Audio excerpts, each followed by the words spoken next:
Bueno, muchísimas gracias y de rato que no venía por tema, pero bastantes años y con este hueco de la pandemia, pues uno finalmente como que perdió la ubicación temporoespacial. Entonces esperemos que no sea porque el cerebro no nos está funcionando ya bien, sino porque realmente hemos pasado por una época indudablemente fuerte. Si pudiéramos quitar solo la luz de adelante para que la pantalla se vea mejor, quedaría mucho mejor. Eso, perfecto. Bueno, en este concepto de lo que es medicina integrativa, que es realmente a lo que nos estamos moviendo prácticamente todos los que llevábamos incluso años trabajando en lo que en una época llamamos medicina biológica, que luego apareció la medicina sistémica de biorregulación, que es muy interesante, pero que está ligada simplemente a cerrada a un esquema terapéutico. Pues nos encontramos en un concepto que ahora es, por ejemplo, lo que gracias a Dios abrimos en la Universidad Javeriana. Ya tenemos en este momento 8 años en 10º semestre de medicina, haciendo una clase de 4 horas a la semana. O sea, el estudiante que pierde mi clase de día semestre, ¿no es cierto? Ellos están en 10º semestre, ellos ven pediatría y medicina integrativa. Y es una cosa muy chévere, ¿por qué? Porque a esos muchachos les falta un año para graduarse, para salir internado, y entonces de golpe llegar y cambiarles completamente el chip es sorprendente, porque son muchachos que nunca oyeron hablar de la dieta, que nunca oyeron hablar de estilo de vida, que no oyeron hablar del concepto cuerpo-mente, es decir, que básicamente vienen con lo que todos salimos de la Facultad de Medicina, ¿cierto? Que es con el diagnóstico de una patología para aplicar un protocolo terapéutico para la patología, no para el paciente que tiene la patología, sino para la patología. Entonces, cuando empiezan a entender el concepto de individualidad terapéutica y que yo puedo tener 3 o 4 personas con un mismo diagnóstico, pero la etiopatogenia de esas 3 o 4 personas ser diferente y que por lo tanto, aunque haya ciertos puntos de encuentro en la terapéutica, hay también otra serie de opciones que son individuales según cada paciente, pues esto a los muchachos les ha ido abriendo indudablemente un concepto muy importante, que es el que hay que mirar al paciente integralmente, que hay que mirar al paciente sistémicamente, que independiente de que yo sea cardiólogo, nefrólogo, ginecólogo o reumatólogo, no me puedo quedar en el corazón, en la articulación, en el útero. Tengo que mirar al paciente muy importante, que es el tema de nutrición celular. ¿Por qué este tema es tan crítico? Porque pasamos 8 años o 7 años por una facultad de medicina y de bioquímica nutricional y de dietética jamás aprendimos nada. O sea, eso no está en nuestro imaginario mental cuando nuestro paciente llega. Es más, ni siquiera le preguntamos: ¿usted qué desayuna, qué almuerza, qué come, cómo es su forma de alimentarse? Ese tema no está dentro de nosotros. Y cuando nos damos cuenta de que muchas veces la naturaleza o la calidad de la alimentación y del estilo de vida que estamos teniendo hoy día los seres humanos puede llevar a afectar muchos sistemas, y en el día de hoy particularmente vamos a hablar ante todo es o fundamentalmente del sistema nervioso, pues esto es clave de comprender. Aquí entonces vamos a darnos cuenta de que el cerebro juega un papel fundamental en nuestro bienestar. De alguna manera, el humor, la memoria, la comunicación, el pensamiento y un largo etcétera están relacionados con cómo está funcionando este cerebro. Y fíjense que fueron los alemanes los que empiezan a hablar de lo que llamamos los aspectos neurobiológicos del humor en el cerebro, por ejemplo. Y que esto de que una persona vea el vaso medio vacío o vea el vaso medio lleno, o que una persona sea de una actitud divertida o en cambio sea una persona adusta o negativo, etcétera, tiene que ver mucho con redes neuronales y con la forma como su sistema nervioso puede estar funcionando. Entonces vamos dándonos cuenta de que somos nuestro cerebro, puesto que la personalidad, las emociones, las decisiones, la creatividad, las relaciones que podemos hacer con otros seres humanos, etcétera, esto indudablemente está claramente relacionado con la anatomía del cerebro. Y cuando nosotros nos empezamos a dar cuenta, entonces, como vamos a ir viendo a lo largo de la charla, que definitivamente nuestro cerebro, la estructuración de nuestro cerebro, depende muchísimo de mi estilo de vida. Y es una cosa tan sorprendente que los que quieran el dato se los paso. Ahora, para este próximo trimestre, la Universidad de Harvard en Boston va a abrir un curso que se llama Lifestyle Medicine. ¡Ah, qué chistoso! ¿No es cierto? Lo que estamos hablando de hace 50 años, medicina del estilo de vida. Ahora lo enseña Harvard. Y como lo enseña Harvard, entonces ahora sí es científico. Pero es bien interesante que ya al menos Harvard, Yale, Stanford, todas las grandes universidades ya se movieron hacia dos conceptos. Uno, la medicina P4, que es una medicina que nace de la genómica y entonces es predictiva, preventiva, personalizada, participativa, ahí están los 4 P's, y la otra, la medicina del estilo de vida, en el cual entonces la idea que tienen ahora estas instituciones es enseñarle al médico no a tratar la enfermedad, sino a prevenir la enfermedad. O sea, dimos la vuelta y regresamos a 1910, cuando los norteamericanos, a través del informe Flexner, crean el concepto de la medicalización. Y entonces, abandonamos el concepto hipocrático, abandonamos el concepto europeo de la medicina, donde el médico básicamente estaba preocupado de cómo vive ese paciente para que esté sano, que es el principio hipocrático, ¿no? Un gran principio hipocrático que poco se habla de él, pero que está reconocido, es que en la escuela hipocrática se decía que el papel del médico era enseñarle al paciente a cómo vivir para no enfermar. O sea, el papel del médico era la prevención. Pero luego con el informe Flexner, patrocinado por la Carnegie y la Rockefeller, nace la medicalización. Y a partir de ese momento los médicos nos volvimos diagnosticadores de síndromes, diagnosticadores es decir, como digo yo, ponerle el INRI al paciente. Y para ese INRI que le colocamos, hay entonces un protocolo terapéutico aprobado por la American Medical Association, la sociedad médica del país que sea. Y entonces nos movimos a una medicina fundamentalmente orientada al uso de fármacos, buscando una función terapéutica. Pero cuando hace pocos años salió un paper sorprendente que dice entre el 60 al 70% de los fármacos que usamos no curan nada. La prueba es que ningún antihipertensivo cura la hipertensión. Y así podríamos decir de cientos de fármacos que usamos, no curan nada. Pero en cambio no podemos olvidarnos de los efectos iatrogénicos, que es tercera causa de mortalidad en el mundo, de alguna manera, y por otra parte, el hecho de que fundamentalmente lo que tratamos son los síntomas de la enfermedad, pero no realmente resolvemos el problema de base. Entonces, nuestro cerebro es lo que nosotros somos. El profesor Max Klugeberg en el 2020, en el año pasado, en el curso que hicimos de neurodegeneración, nos hablaba de eso.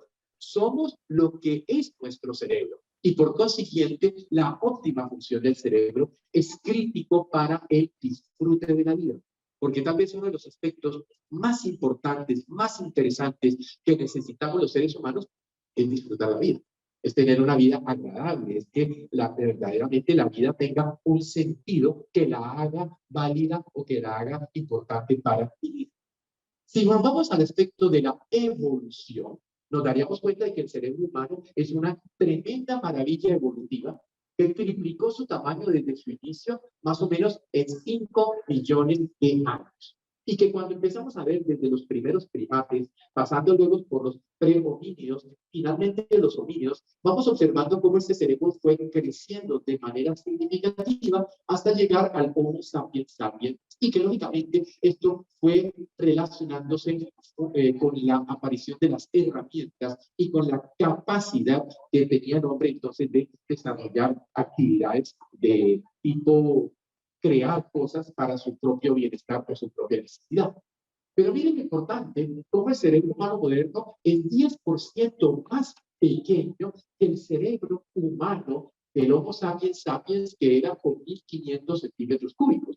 Ahora nos bajamos a 1.350 centímetros cúbicos, y esto fue asociado con el cambio de la dieta de cazadores-recolectores a la dieta de los agricultores. Cuando nosotros éramos homínidos cazadores y recolectores, obligatoriamente estábamos ligados a la variedad. Porque yo simplemente me iba moviendo, esto era gente nómada, y se iban caminando, iban comiendo lo que iban encontrando. Por lo tanto, en un determinado momento encontraban, llegaban a un bosquecito y encontraban cierto tipo de elementos vegetales, luego encontraban pescado, luego encontraban cosas así, iban captando. Y el trabajo que hacen en Tel Aviv, cuando investigan realmente cuál fue el factor más importante del hombre en la creación de la neuritogénesis y de todas las redes cerebrales, fue el hecho de que el hombre primitivo se vio obligado a tener o cazar pequeñas presas. Para cazar pequeñas presas, ratas o conejos o pescaditos o lo que fuera, debió desarrollar toda una acción de crear entonces acciones para capturarlas, y eso fue un papel importante y es un paper publicado apenas en el año pasado. Pero ¿por qué entonces nuestro cerebro se empieza a chiquitar? Básicamente porque el cerebro humano moderno tiene ante todo una dependencia agrícola que lo lleva a la falta de diversidad en la dieta. Y ustedes encuentran cantidades de pacientes que comen lo mismo prácticamente todos los días y repiten y repiten y repiten y llevan años comiendo, con lo cual entonces puede entrar fácilmente en un déficit de nutrientes y nos encontramos que los nutrientes por sí mismos pueden facilitar o pueden limitar la evolución del cerebro. Y cuando vemos este paper recientemente publicado, pues nos damos cuenta de que se acepta que en la evolución del cerebro, el habernos movido sobre todo a productos agrícolas basados en carbono, oxígeno, nitrógeno, hidrógeno, en COHN, que es básicamente todos los agroquímicos que se le pone, fue generando una reducción. Ustedes saben la cantidad de oligoelementos a los cuales prácticamente no tenemos nunca contacto, la cantidad de microelementos que podrían ser fundamentales y que no tenemos contacto. Y cuando la gente, por ejemplo, cree que comerse una rebanada de tomate es comer una ensalada, por ejemplo, y no tiene el concepto de la ensalada arcoíris, y que además tenga el concepto de que una buena ensalada debe tener raíz, tallo, hoja, flor y fruto, es decir, debe tener todos los componentes de la planta en distintos orígenes, y que eso, sumado a muchos colores, lo va a enfrentar a polifenoles y lo va a enfrentar a una gran cantidad de elementos que van a ser básicos para el desarrollo del sistema nervioso. Entonces aparece la sociedad moderna en los últimos años un problema preocupante, que es la neurodegeneración, con una pérdida gradual de funciones motoras, de funciones sensoriales, de perceptivas, de déficits cognitivos y conductuales que son atribuidos fundamentalmente a la muerte de células neuronales. Hay dos cosas que cambiaron radicalmente en los últimos años, y es darnos cuenta de que el ser humano tiene neurogénesis y neuritogénesis, y que por lo tanto esa idea de que el cerebro, que uno nacía con las neuronas y se iban perdiendo, eso es mentira. Cualquiera de nosotros, en el diplomado, por ejemplo, que tenemos ahora con la Universidad Javeriana de neurodegeneración, pues presentamos todas las acciones que uno tiene que tener para precisamente mantener el cerebro. Porque el problema más crítico de todos es que cuando a ti te diagnostican el Alzheimer, el Parkinson, el déficit cognitivo o lo que sea, esa enfermedad empezó hace 30 años, empezó hace 40 años. Y que por lo tanto esas patologías obligatoriamente deben enfrentarse preventivamente. Y que el someter el cerebro, por ejemplo, una cosa que yo le digo a mis pacientes, intenten aprender un idioma. Y tal vez una de las cosas que recuerdo con más cariño ahora, en este momento, es cuando hace muchos años yo era estudiante de medicina en esa época, y llegué yo a mi casa y saludé pues a mi mamá, y estaba mi papá en el baño. Y eso se oyó un ruido allá rarísimo. Y le digo a mi mamá, ¿qué está haciendo? Y dice, no, está estudiando ruso. Y yo me voy y digo, papá, ¿qué estás haciendo? ¿Que estás estudiando ruso? Y me dice, sí, mijo, estoy estudiando ruso. Y es que te vas para Rusia. Y dice, no, hijo, hay que mantener el cerebro activo. Y mi papá a los 94 años era una persona con la cual tú podías sostener una conversación de alto nivel intelectual. Él era médico y era una persona le gustaba mucho él era un enciclopedista, digamos así, era una persona que tenía mucho conocimiento y básicamente todo el tiempo retaba su cerebro, leía todo el día, trabajaba, obligaba al cerebro a estar haciendo esto que se llama la neuritogénesis, que es aumentar la capacidad de desconexión y conexión que tienen las neuronas en el cerebro.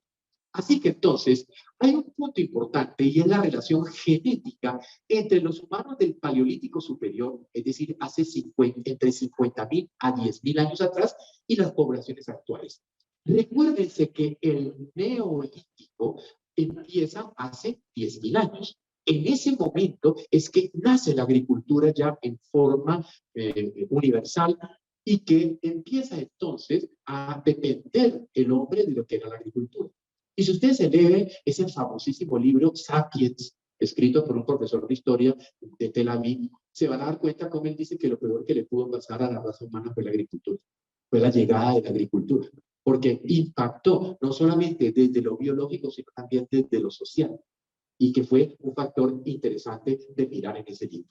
Entonces, ¿qué pasa?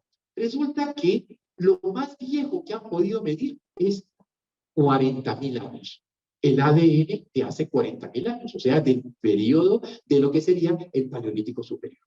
Y resulta que es 0.5% diferente al nuestro. Quiere decir que nosotros somos seres del Paleolítico con teléfono celular en la mano. O que montamos avión o vamos a la luna. Pero nuestro ADN sigue siendo paleolítico. Por lo tanto, nuestro ADN espera un estilo de vida, una alimentación y muchas cosas que no tienen nada que ver con lo que actualmente los seres humanos tenemos. Porque entonces, cuando empezamos a hablar del epigenoma, porque acuérdense que cuando aparece la epigenética, empezamos a entender que lo que hace es expresar el genoma es el epigenoma. Y que ese epigenoma puede ser bueno o malo. Y entonces empezamos a hablar del concepto del exposoma, que es precisamente que vivimos en un entorno y que tenemos estilos de vida que llevan o que envían un mensaje incorrecto a nuestro ADN y que por lo tanto hacen que expresemos desórdenes, entre ellos el más típico, la inflamación mínima persistente de bajo grado, que se ha convertido prácticamente en el background de toda la patología crónica del ser humano actual, y que nos lleva entonces a enfermedades tal como lo vamos a ir mirando. Entonces, tenemos un claro epigenoma negativo donde esto, el hecho de que somos totalmente sedentarios cuando tenemos una genética de movernos, que la dieta que comemos no tiene nada que ver con nosotros, que la situación biopsicosocial, pues esa es la que peor en este momento está, etcétera. Todo eso explicaría el incremento dramático y exponencial de encontrarnos a una sociedad envejecida pero enferma. Porque yo siempre le digo a mis pacientes, miren, es que el problema en la vida no es envejecerse. El problema en la vida es deteriorarse. Y allí es cuando uno se da cuenta de que uno puede, yo soy una persona que tengo 70 años y pasé por un COVID y lo pasé. Y soy una persona que monto en bicicleta, que hago mi dieta es muy estricta, nunca he fumado, nunca he bebido. O sea, tengo un estilo de vida que a los 70 años me permite con mis nietos mayores montar en bicicleta y con los chiquitos tirarme al suelo a montar. Y por otra parte, leer mucho y estudiar mucho. O sea que uno puede llegar a viejo saludable, que ese es el punto clave que uno tiene que tener en la vida. Pero además hay otro punto crítico, que es la toxicidad medioambiental, que juega entonces un factor muy negativo. Entonces aquí hay un punto básico que es el aspecto genético. Y la vida actual aumenta de manera evidente el riesgo de las condiciones relacionadas con la inflamación. Y aquí aparece un tema que se llama dismetabolismo. El dismetabolismo está basado precisamente en un epigenoma negativo, en el cual, uno, no hacemos ejercicio, en el cual, dos, tenemos una dieta que nos lleva al mecanismo de resistencia a la insulina. Y la resistencia a la insulina está muy en la base de muchísimas de las enfermedades prácticamente crónicas en todas las especialidades. Porque esa resistencia a la insulina, ese estado dismetabólico, nos va a llevar entonces a un riesgo de enfermedades cardiovasculares, neurodegenerativas, autoinmunes, autoinflamatorias, endocrinopatías, cáncer y un largo etcétera. Porque detrás de toda esa situación está posiblemente el peor de los venenos de la humanidad, que se llama azúcar, y el peor de las dietas, que es el consumo de carbohidratos de alta carga glicémica, que está produciendo picos insulínicos y que está, por lo tanto, llevándonos a ese estado hiperinsulínico repetitivo que genera resistencia a la insulina, que se tira el endotelio. Porque la primera estructura que sufre es el endotelio, y a partir de ese momento todo el sistema empieza a verse afectado. Cuando empezamos a hacer las búsquedas sistemáticas de las bases de datos y hacemos la revisión de la literatura científica, pues el estado actual del conocimiento nos está permitiendo corroborar dicha realidad. Entonces, veamos resultados de la evidencia. El denominador común en todos los trastornos de demencia y de comportamiento es que la memoria y la función cognitiva están afectadas debido principalmente a la muerte neuronal, que indudablemente la edad es el principal factor de riesgo para desarrollar demencia, y esto tiene una evidencia científica sólida. Pero también habría que entender que no importa que estuviéramos viejos, si practicáramos deporte, condición absolutamente clave de entender, si tuviéramos una dieta correcta, que fuera una dieta antiinflamatoria más alcalina que una dieta, por ejemplo, acidificante, y que cambiáramos en el fenómeno llamado flexibilidad metabólica, donde tú te mueves de depender de los carbohidratos a depender de las grasas. Y cuando empezamos a tener una dieta más ketogénica, por ejemplo, donde aumentemos el butyrato y aumentemos mucha formación de cuerpos cetónicos en el cuerpo, y que movemos al cerebro a utilizar como fuente de energía la grasa y no el carbohidrato, esto automáticamente va a ayudar a todo ese fenómeno de recuperación y función cerebral.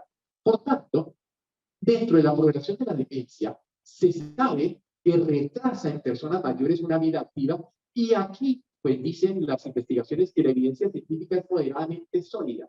Pero aquí, ese moderadamente sólida me choca a mí, porque es que no es que sea cierto, es que no hay suficiente investigación o suficientemente estudios, porque nadie entonces hacer ejercicio va a ser bueno para la salud, porque toda la investigación que se hace en el mundo está detrás del interés de un fármaco y de una transnacional farmacéutica que paga por esa investigación. Entonces, investigaciones como las de las cosas de estilo de vida, pues no son tan importantes, y por lo tanto, si yo no tengo pues tantos estudios para llegar a un metaanálisis suficientemente grande, pues entonces con la evidencia que hay ahora dice que es moderadamente sólida, porque dice faltan estudios. O sea, pero faltan estudios porque nadie quiere hacer estudios sobre ejercicio y sobre deporte, porque eso no favorece a ninguna farmacéutica. La gerontología molecular es un tema que empieza a ubicarse de una manera especial, puesto que después de varias décadas los humanos desarrollan deterioro funcional en tejidos y en órganos relacionados con la edad. Entonces, cuando vemos al clásico paciente obeso, el síndrome metabólico, que es cardiópata, que si no es diabético ya está en una prediabetes o tiene un borderline, porque es que entiéndame que usted me diga que tiene 5.8 de hemoglobina glicosilada, no me sirve. Debe estar en 5.2 y no pasar de allí, para que realmente estemos desde lo funcional hablando de un sistema que metabólicamente va a funcionar mucho mejor. Entonces, esa gerontología molecular nos dice que a nivel celular y molecular, lo que empieza a ocurrir es el fracaso progresivo de la homeodinamia. La homeodinamia es un concepto de los últimos 10 años que modifica el concepto anterior que se llamaba la homeostasis, y empieza a hablar ahora de homeodinamia. Porque lo que yo necesito es cuál es la capacidad adaptativa que tiene el organismo ante una sobrecarga. Porque si yo soy homeostático, estoy más rígido. Si yo soy homeodinámico, estoy más resiliente, estoy más flexible en todo sentido. Así que lo más importante es darnos cuenta que en la medida que se reduce la capacidad de adaptación, eso es lo que nos empieza a deteriorar, y eso es lo que nos empieza a producir el envejecimiento a nivel sistémico. Y en la fisiopatología de deterioro, ya hablando del sistema nervioso central, nos encontramos un microambiente neural inadecuado por varios aspectos. Uno, la falta de apoyo nutricional. Dos, la falta de regulación funcional hormonal.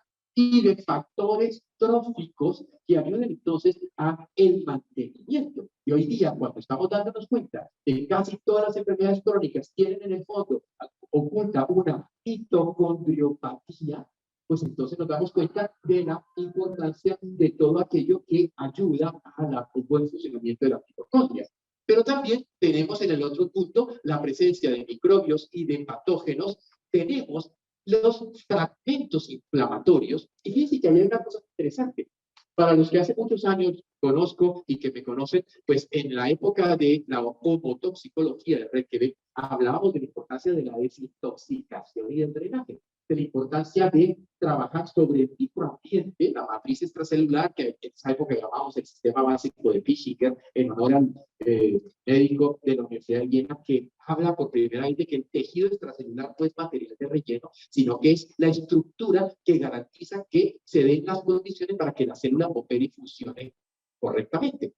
Normalmente en ese tejido, que es una red de glucosaminoglicanos, proteoglicanos, colágeno, elastina, troposofosfina, fibronectina, etcétera, se polimerizan las toxinas y pasa de un gel fluido a una especie de crudo en el cual se generan tres condiciones catastróficas: la hipoxia, la acidosis y la simpaticotonía. Las tres condiciones que generan inflamación crónica.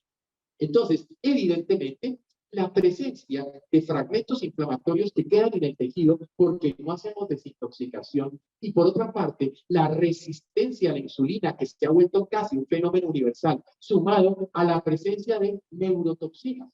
Y cuando hablamos, por ejemplo, yo me recuerdo hace 25 años, yo escribí un paper que decía amalgamas dentales, toxicidad para el sistema, y el director en ese momento, el presidente de la Sociedad Odontológica Colombiana, me manda una carta en ese momento que decía: zapatero a sus zapatos.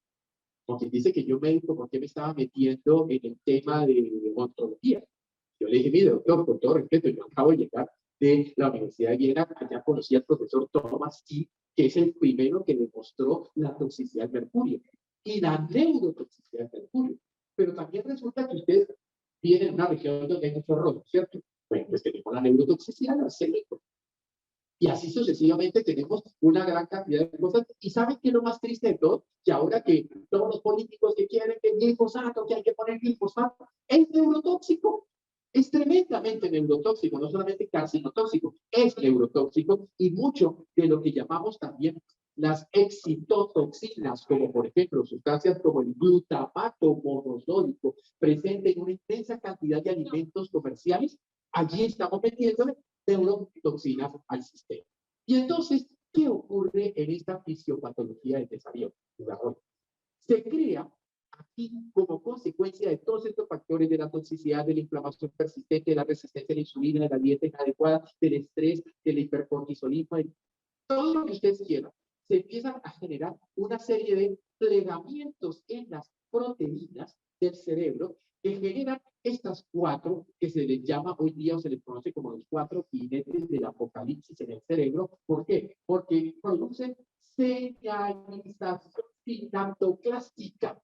Y ahí entonces tenemos el punto de partida para el déficit cognitivo, el punto de partida para el Alzheimer, el punto de partida para todos los daños que se van generando con el paso de los años en el cerebro por la presencia de este tipo de proteínas plegadas. Ahora, hay un punto crítico, y es una publicación relativamente reciente, de 3 o 4 años, en el cual toman gente entre 45 y 50 años que murieron por accidentes de tránsito y toman muestras de cerebro.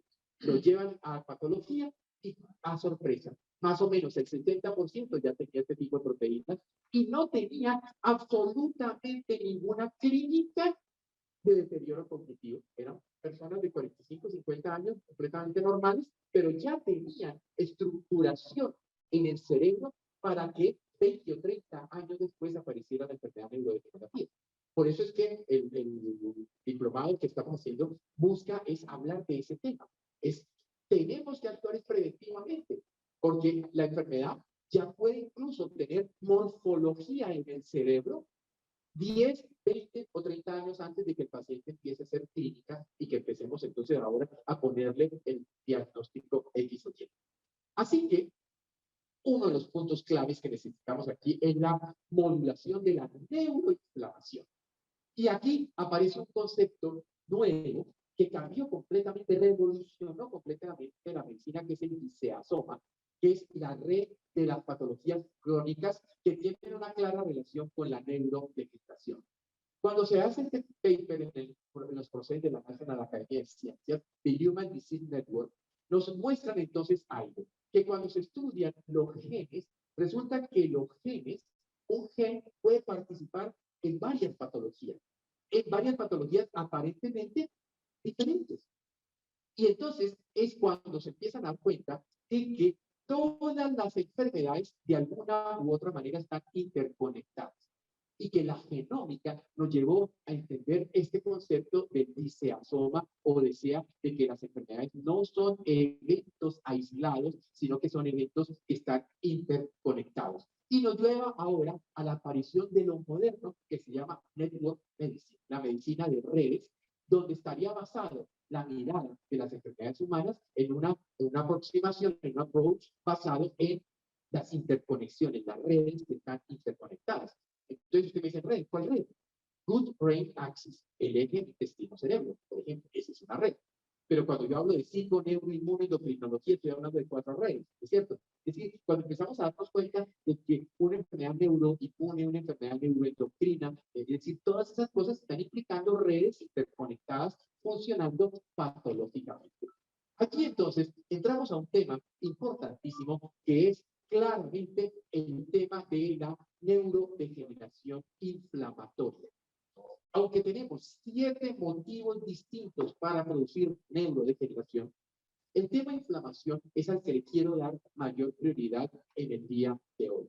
Aquí nos vamos a dar cuenta que en la etiopatogenia de la neurodegeneración inflamatoria tenemos ante todo que hay una disregulación de la red inflamatoria que indudablemente está estrechamente asociada a una disregulación de la red inmunológica. Entonces, inmunoinflamatoria. Las patologías en su gran medida son inmunoinflamatorias, están asociadas a un tremendo desequilibrio oxidativo y estas dos cosas, un estado proinflamatorio persistente con un desequilibrio oxidativo, lleva a la neurodegeneración de tipo inflamatorio. Así que entonces vamos a tener una respuesta inflamatoria, no solamente en el cerebro, sino también en la médula espinal, y esto puede estar, por una parte, mediada por la alta producción de citoquinas. Al hablar de que está mediada por una alta producción de citoquinas, estamos hablando de factor inmunológico actuando aquí. Quimios, especies reactivas de oxígeno y mensajeros secundarios que podemos encontrar entonces asociados a muchas de las distintas formas de respuesta inflamatoria dentro del propio cerebro.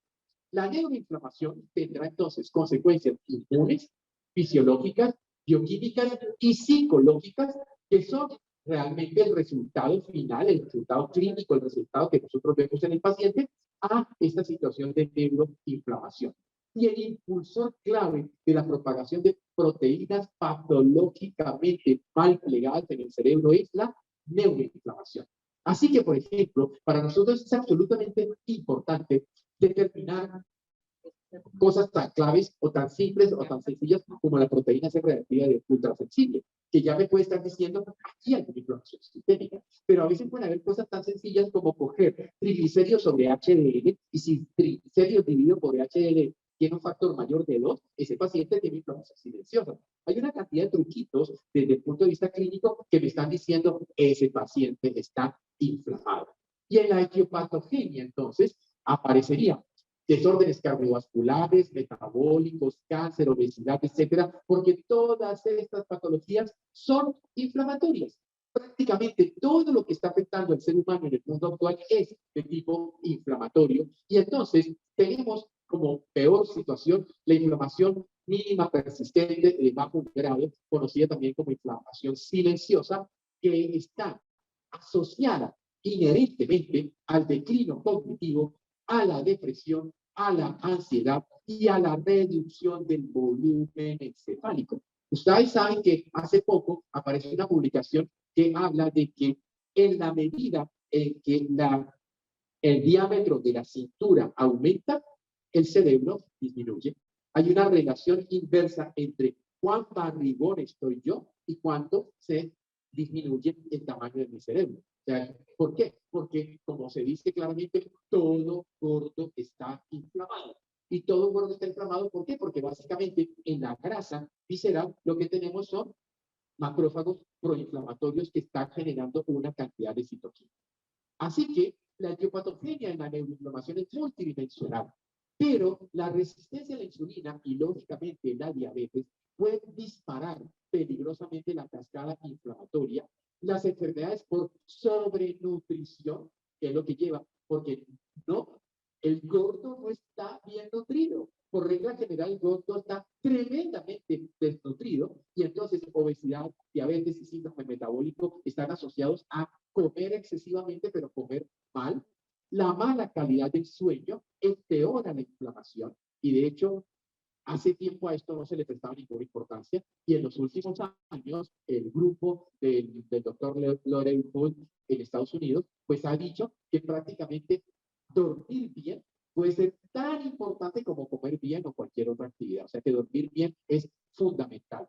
El sedentarismo es crítico porque es un factor de riesgo independiente para la inflamación. La disbiosis intestinal y la permeabilidad intestinal son claramente factores proinflamatorios. Y entendamos que con la porquería de dieta que tiene la gran mayoría de la gente, pues entonces la microbiota intestinal es disbiótica. Y tenemos entonces unas bacterias en el intestino que están favoreciendo inflamación. Y si hablamos de gut-brain, de intestino-cerebro, pues el intestino inflamado implica un cerebro inflamado. Los americanos ya ahora están diciendo leaky gut, leaky brain, o sea, un intestino permeable y un cerebro permeable. Y esto es un punto crítico que consideramos. No se olviden del trauma, porque dentro de las cosas que se ha visto es, y esto es muy importante, porque pensamos muchas veces que pues esto era porque tuviste un trauma automovilístico, tuviste un trauma de motocicleta, te diste un golpe horroroso. No, se encontró que traumas moderados eran capaces de producir, tanto a nivel cerebral como a nivel en general del sistema nervioso, activación de la glia. Y por lo tanto, esto podía llevar a que la neuroglia entonces se mantuviera activa, se mantuviera estimulada, respondiendo ante cualquier estímulo que fuera proinflamatorio y entrando en fase de inflamación. La base, pues, para enfrentar la patología es tratar los factores inductores de inflamación. Por tanto, no solamente viene con aquellas cosas de suplementación nutricional, sino que viene ante todo con los cambios de estilo de vida que el paciente necesita hacer para lograr realmente los resultados. Aquí aparece algo importante, que son los mediadores lipídicos omega 3, que tienen una directa y clara relación con la oxidación y la neuroinflamación. Cuando yo estudio entonces la membrana neural, encuentro dos familias de ácidos grasos esenciales en los fosfolípidos de la membrana del sistema nervioso, donde encontramos entonces familia de omega 3, donde tendríamos el ácido eicosapentaenoico, el ácido docosa hexaenoico y la familia de los ácidos grasos omega 6, que serían entonces el ácido araquidónico y los derivados del ácido araquidónico. Aquí tenemos araquidónico como los elementos clave de entender. Ahora, los mediadores derivados del ácido araquidónico producen estrés oxidativo y neuroinflamación. Ahora, entiendamos este hecho. Nuestra dieta es rica en omega 6, pobre en omega 3. ¿Cuánto omega 3 comemos? Muy poco omega 3. Y alguien dice, pero yo como chía, no sé qué, si sé cuánto. 18 carbonos. Y estamos diseñados para comer omega 6 de 20 carbonos. Claro, tú comes chía, tienes unas enzimas que se llaman las elongasas, que pasan de 18 a 20 carbonos, pero no tenemos capacidad perpetua de producir elongasas. Por lo tanto, tenemos que comer obligatoriamente omega 3 de origen animal. Y se los digo después de haber sido 25 años vegetariano. Y cuando estando en Calgary, Canadá, me toman la muestra de sangre y me dicen EPA y DHA bajísimos, con ácido araquidónico bajísimo, eso te da peligro de autoinmunidad. Yo no tuve ningún problema el otro día de comer tampoco. Y empezar a utilizar, y cuando luego descubrí que tenía un polimorfismo genético, porque mi esposa y yo hacemos bicicleta, y ella siempre me hace chicanería, ¿no? Porque nos tomamos el examen de sangre y ella dice, mira mi HDL, el doble o el triple. Ella tiene HDL de 75, 80, ¿cierto? Y yo tenía HDL de 30 y pico. Muchas así. Hago lo mismo. Montamos bicicleta, todo igual. ¿Por qué? Hasta que encontré que tenía un polimorfismo genético. No pude producirlo. Con lo cual el profe me dijo, hijo, tiene que tomar 1500 miligramos diarios de omega 3 por el resto de su vida. Y fue la única forma de que mi HDL llegara al valor que lo tengo actual, que es el valor ideal, normal para una persona que hace deporte. Entonces, este es un punto crítico porque entonces el exceso de ácido araquidónico que tenemos por la dieta normal del ser humano actual nos lleva a neuroinflamación y entonces, en cambio, los mediadores lipídicos derivados de EPA y de DHA retardan el estrés oxidativo excesivo, retardan la neuroinflamación causado por los derivados del ácido araquidónico. Por eso, teniendo en cuenta el tipo de comida que hacemos, porque, ojo, las vacas que nosotros comemos tienen exceso de ácido araquidónico porque son vacas que no son vacas vegetarianas. Las vacas están diseñadas para comer pasto, pero las vacas nuestras comen maíz, sorgo, trigo y soya transgénica. Y está demostrado que ese tipo de alimentación aumenta los niveles de ácido araquidónico en la carne de la vaca y en estudios hechos frente, por ejemplo, a lo que llaman organic meat, carne producida en Nueva Zelanda y en Australia, de vacas que solo comen pasto, se encontró que la diferencia era tremenda. Después se estudió en el huevo y por eso aparecieron los huevos omega 3 con omega 3, ¿no? Entonces ahora hay que venden huevos que dice ricos en omega 3 porque le echan a la comida de la gallina, le echan omega 3 en forma de semillas para aumentar el omega 3 de los huevos. Entonces fíjense el punto crítico porque el EPA, ojo con esto, el EPA es sustrato para COX-1 y 2, para lipoxigenasa 5, compitiendo con el ácido araquidónico por la generación de icosanoides que tienen propiedades antiinflamatorias. Entonces, mientras ácido araquidónico me produce icosanoides proinflamatorios, EPA y DHA, o sea, los omega 3 me producen icosanoides antiinflamatorios. Entonces, si yo no estoy buscando ese equilibrio que en la época del paleolítico era 2, 3 omega 6 por 1 omega 3, pero que actualmente está entre el orden de 15 hasta 20 omega 6 por 1 omega 3, ¿cómo no vamos a ser cardiópatas? ¿Cómo no vamos a tener el endotelio inflamado? ¿Cómo no vamos a tener inflamación si es que el desequilibrio de los eicosanoides a favor de proinflamatorios es completamente anormal? Entonces, cuando suplementamos EPA, se reduce la formación de prostaglandina E2, tromboxano A2 y leucotrieno B4. O sea, los tres factores fundamentales asociados al disparo del proceso inflamatorio y al mantenimiento del proceso inflamatorio en el estado crónico. Suplementación con EPA mantiene niveles de prostaglandina I2, que miren, es un potente vasodilatador, tromboxano A3, que es un inhibidor de la agregación plaquetaria y un antiinflamatorio no quimiotáctico, y de leucotrieno B5, que inhibe la adherencia celular. Entonces, fíjense cómo estamos encontrando aquí componentes antiinflamatorios por el lado del omega 3 y proinflamatorios por el lado del omega 6. Entonces, si yo hago el equilibrio dietético correcto o tomo la suplencia con el fish oil, por ejemplo, y tomo la suplencia, entonces empiezo a lograr desde lo bioquímico hacer el equilibrio que el cuerpo necesita. Así que estos ácidos grasos tienen aplicaciones para muchísimas situaciones de tipo clínico que debemos empezar a tener en cuenta, porque las propiedades antagonistas que tiene el EPA disminuyen la inflamación, la vasoconstricción, la agregación plaquetaria y pueden además antagonizar los efectos proinflamatorios de los eicosanoides derivados del ácido araquidónico. Esto es bioquímica fundamental de los ácidos grasos que tristemente nunca nos lo enseñaron en la universidad y por lo tanto no está dentro de nuestra idea. La producción de estas citoquinas proinflamatorias puede ser regulada por la disponibilidad de los eicosanoides derivados del ácido araquidónico. Entonces, esto me lleva a proinflamación porque tengo exceso de ácido araquidónico, pero pueden ser moduladas por la ingesta de omega 3. Prácticamente, yo les digo sinceramente que viendo a mis pacientes de día a día, yo le mando omega 3 a todo. No solamente lo tomo yo observando prácticamente a todos los pacientes, porque todo el mundo está en inflamación. Y porque cuando miramos la dieta, entonces yo siempre le pregunto, ¿cuánto pescado como? Ah, no, sí, yo como pescado blanco. El pescado blanco no me sirve. Me sirve es el pescado rojo, el pescado que tenga ácidos grasos. Y entonces ahí tenemos sobre todo en Colombia la trucha. Y tenemos excelente trucha. Y todos los estudios que hizo el norte de Santander, la Universidad de, allá hicieron un estudio sobre trucha, tanto la trucha producida en Nariño como la producida en el Cauca, como toda la trucha colombiana es de muy buen nivel de omega 3. Y es un pescado barato que se puede comer a diario y simplemente es aprender a prepararlo sabroso. Entonces, como vemos, estas prostaglandinas, este ácido araquidónico y la inflamación es un punto bioquímico que tenemos que tener muy en cuenta.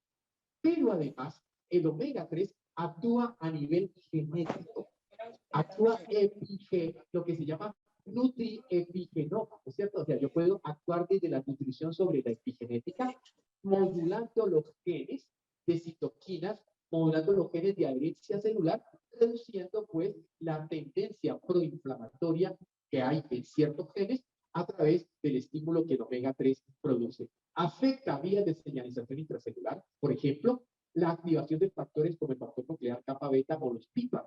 Entonces yo puedo frenar todas las moléculas de señalización proinflamatoria, regulando pues la expresión de genes cuyos productos finales serían indudablemente la inflamación. Y esto está en la farmacología de los ácidos grasos que podemos aprender hoy día. Entonces, necesitamos empezar a meterle grasa a la gente. A mis pacientes les digo, un aguacate al día.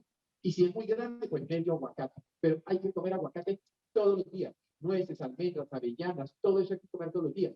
Por favor, no maní. El maní no es un fruto seco. El maní es un frijol. El maní viene en vainas. No pertenece a los frutos secos.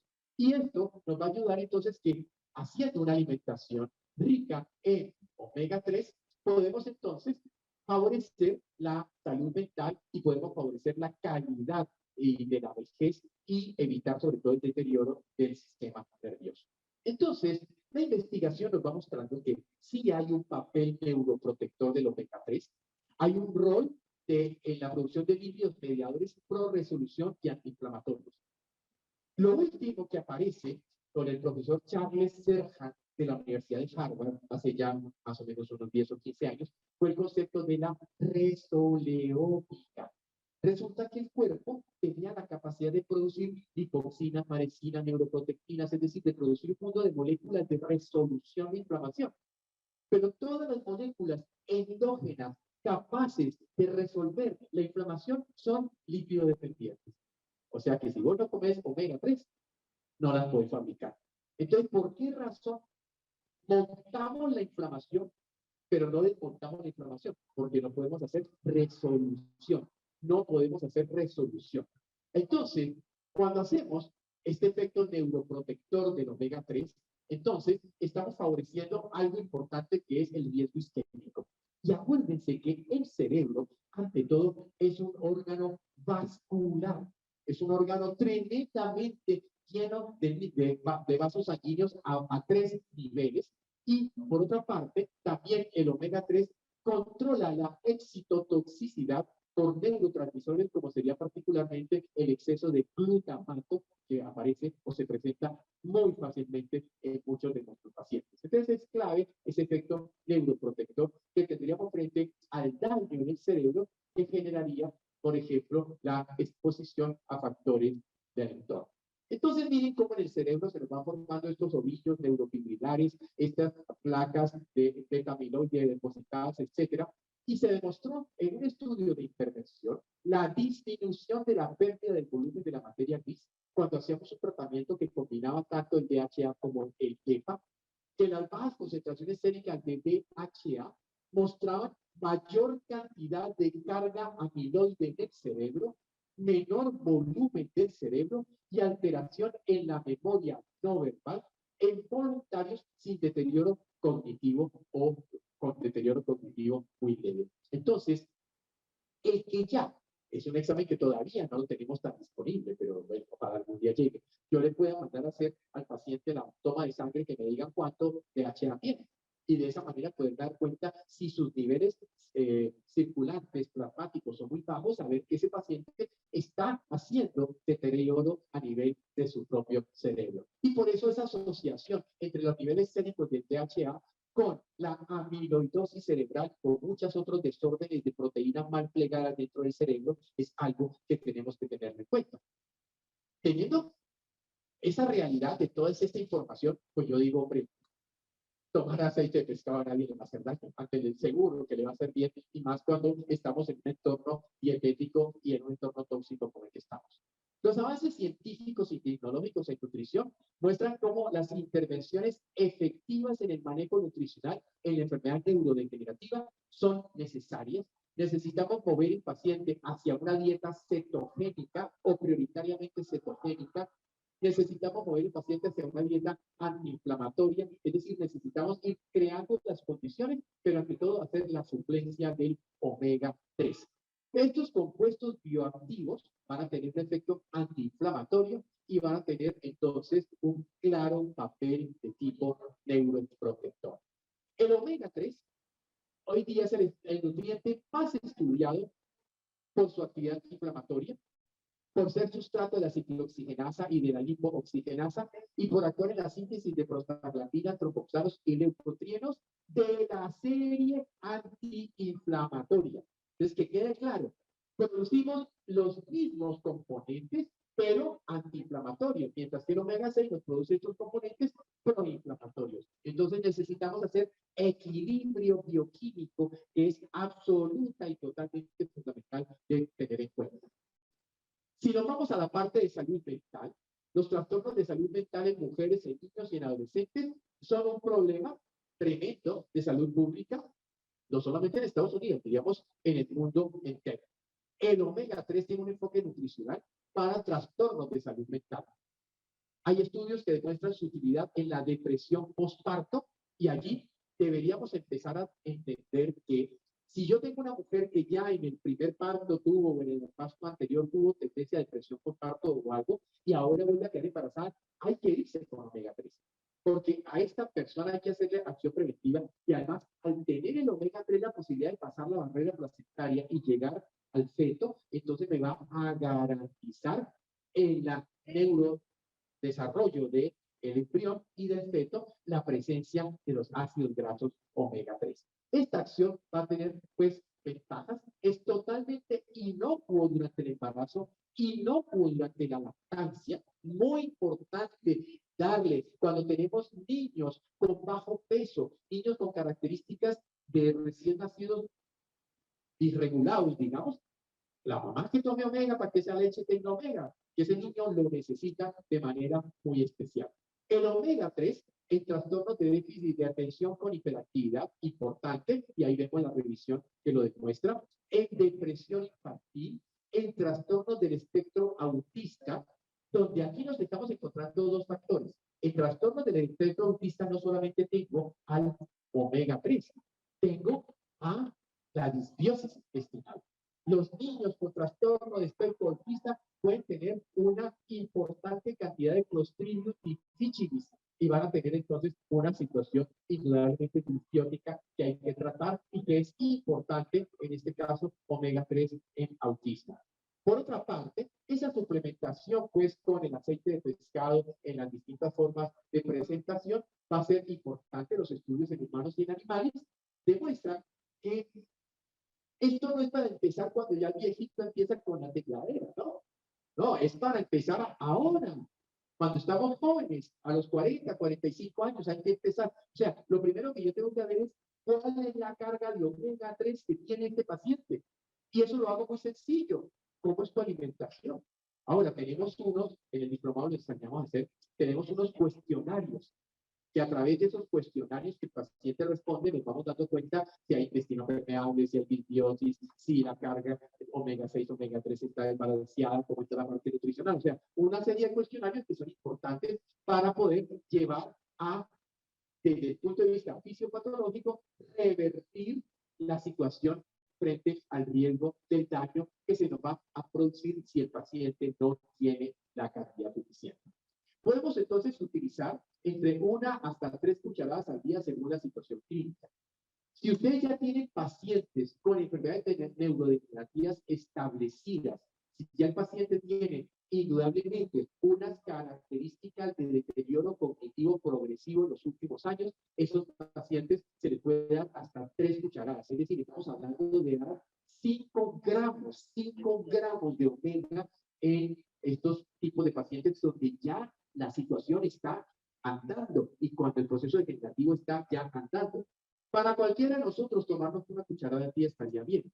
Y para aquellos que tengan, por ejemplo, si tienen la posibilidad de hacer una genética y tienen un EPOE44, o sea, aquí toda la predisposición genética, vete con 2 cucharadas al día antes de que te empiecen a aparecer los problemas. Entonces, ese es un punto importante de tenerlo muy en cuenta. El otro aspecto que quiero llamarle aquí la atención es cerebro, intestino y el bienestar intestinal es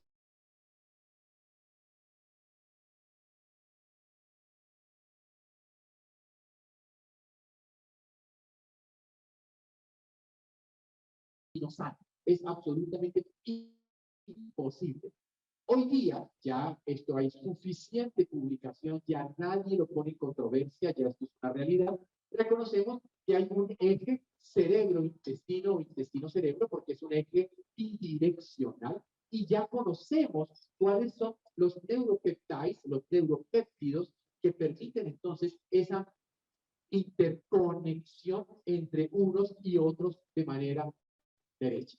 Y fíjense cómo ya encontramos papers que nos hablan de intestino irritable con depresión, con neurodegeneración y la comunicación bidireccional entre el intestino y el cerebro como el factor importantemente aquí relacionado para comprender entonces que siempre que estamos encontrando, miren queridos colegas, necesitamos psiquiatras pensando en dieta y en nutrición, necesitamos neurólogos pensando en dieta y en bioquímica nutricional, independiente de que utilicen lo que hacen, ¿no es cierto? Es decir, si el paciente está depresivo y le están mandando un inhibidor de recaptación de serotonina, perfecto, pero mire la omega, pero hagan las otras cosas que indudablemente van a hacer que ese tratamiento funcione mucho mejor. La manipulación de la microbiota es fundamental en la neuroprotección. Si yo tengo síndrome de permeabilidad intestinal anormal y tengo entonces un intestino inflamado, con una microbiota en disbiosis, la cosa se va a empeorar. Pero es que con la dieta de hoy día hemos devastado la integridad del intestino y su microbiota. Es decir, no es posible con una alimentación con el American Diet que nosotros podamos tener realmente un intestino sano. No hay forma de que eso funcione así. Pero cuando estamos hablando de disfunción del microbioma intestinal, miren, obesidad, diabetes, enfermedades autoinmunes, enfermedades neurológicas, todas esas los tienen. Miren, seguramente algunos de ustedes tienen.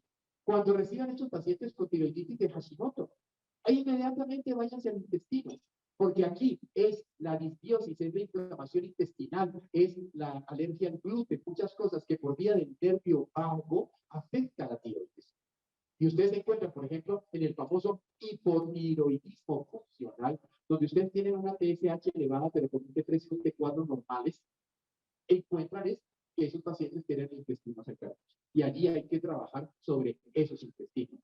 Entonces, en la disregulación sistémica, el intestino está permeable, hay disbiosis, hay el famoso SIBO, síndrome de sobrecrecimiento bacteriano, que es cuando bacterias del colon se vienen al intestino delgado y generan entonces el sobrecrecimiento en ese sentido, y el intestino irritable. Todo esto está asociado, sin lugar a dudas, a el problema del sistema nervioso con la relación del intestino.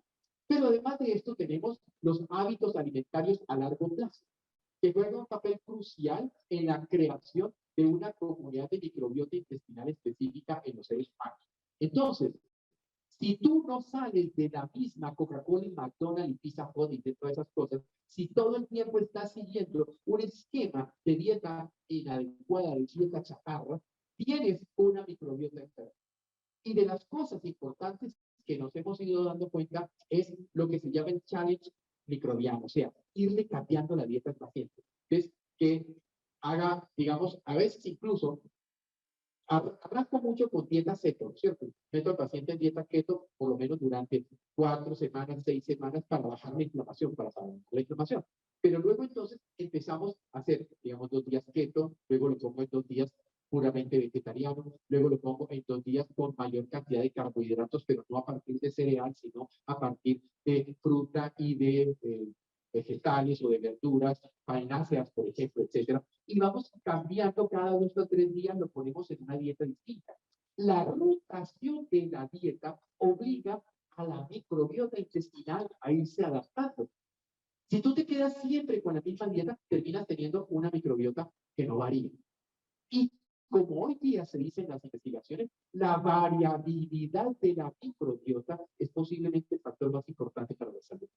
Entonces, eso nos lleva a que hay que comer de todo y hay que ir haciendo variaciones para someter al intestino a cambios. Pero darnos cuenta que estas cosas llenas de azúcar, estas cosas llenas de cremas, estas cosas llenas de, sobre todo cuando tenemos el trigo y la leche. En el trigo y la leche tenemos entonces la gluteomorfina y caseomorfina, dos moléculas que básicamente operan como adictivas y operan como proinflamatorias.